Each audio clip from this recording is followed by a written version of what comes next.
नमस्कार दोस्तों आपने देखा होगा कि कैसे डोनाल्ड ट्रंप लगातार ग्रीनलैंड को हड़पने के लिए कैसे कैसे नए पैतरे आजमा रहे हैं और कैसे ये चाइना और रशिया का बहाना देकर ग्रीनलैंड के ऊपर अपना कब्जा जमाना चाहते हैं। और क्या अगर अमेरिका ग्रीनलैंड के ऊपर कब्जा नहीं करेगा तो क्या चाइना और रशिया ग्रीनलैंड के ऊपर कब्जा कर लेंगे, क्योंकि ऐसा डोनाल्ड ट्रंप का कहना है। अब यहाँ पर बहुत सारे लोगों के दिमाग में एक सामान्य सा क्वेश्चन ये उठेगा कि आखिर ये जो अमेरिका है यह अचानक से ग्रीनलैंड के ऊपर इतना प्रभाव क्यों डाल रहा है, आखिर उसको लेने के लिए इतना ज्यादा बेचैन क्यों है, सब कुछ समझेंगे हम इस वीडियो के अंदर। तो चलिए शुरू करते हैं। दोस्तों आपने देखा होगा कि कैसे जो ट्रंप हैं अपने ईगो के चक्कर में बड़े बड़े कंट्रीज से पंगा ले रहे हैं। आपने हाल ही में देखा होगा कि वेनेजुएला से कैसे ऑयल के चक्कर में इन्होंने वहाँ के जो प्रेसिडेंट है उसको ही किडनैप करवा लिया है। इंडिया के ऊपर आपने देखा होगा कि कैसे जो वर्ल्ड पीस प्राइज का उन्हें जो पुरस्कार नहीं मिला है उसके कारण यह इंडिया के ऊपर लगातार नए नए प्रकार के सैंक्शन लगाते चले जा रहे हैं और चाइना से तो उनकी पहले से ही दुश्मनी चलती जा रही है। इसमें देखने वाली बात यह है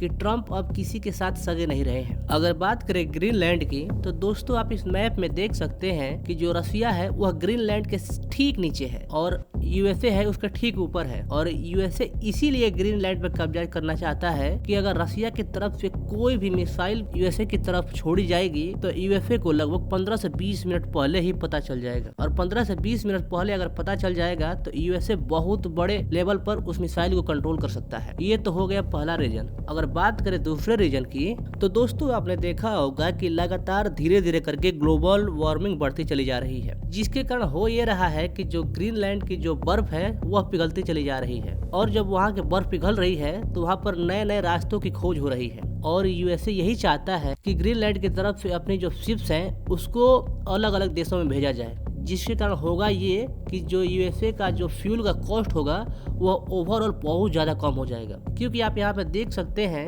कि जो ग्रीनलैंड है एक तरह से शॉर्टकट का काम करेगा। देन अगर आगे बात करें तो सबसे बड़े और सबसे महत्वपूर्ण रीजन ये है, जैसा कि मैंने आपको अभी बताया था कि ग्रीनलैंड की बर्फ जो है वह बहुत तेजी के साथ पिघल रही है और वह पिघल कर पानी बनती चली जा रही है। तो इस बर्फ के पिघलने के कारण वहाँ पर नए नए प्रकार के जो रेयर अर्थ मटेरियल है उनकी पहचान हो रही है। और यूएसए यही चाहता है कि वहाँ के जो रेयर अर्थ मटेरियल हैं उनके ऊपर अपना कंट्रोल कर लिया जाए और उस रेयर अर्थ मटेरियल का उपयोग अमेरिका नई नई जो डिफेंस बनाने वाली कंपनियां हैं, जो ईवी बनाने वाली कंपनियां हैं या फिर जो टरबाइन वगैरह जो मॉडर्न टेक्नोलॉजी बनाने वाली कंपनियां हैं उनमें बहुत ज़्यादा उपयोग किया जाएगा। और यही मेन रीजन है कि जो यूएसए है वह ग्रीनलैंड के ऊपर कंट्रोल करना चाहता है। ये तो हो गई अमेरिका के इंटेंशन। अगर आगे हम बात करें कि आखिर यूएसए ग्रीनलैंड के ऊपर जो कंट्रोल करना चाहता है उसमें बड़ी प्रॉब्लम क्या आ रही है, तो दोस्तों देखो यूएसए और जो ग्रीनलैंड है वह दोनों नाटो का पार्ट है। नाटो दोस्तों आप एक ऐसा ऑर्गेनाइजेशन के रूप में समझ सकते हैं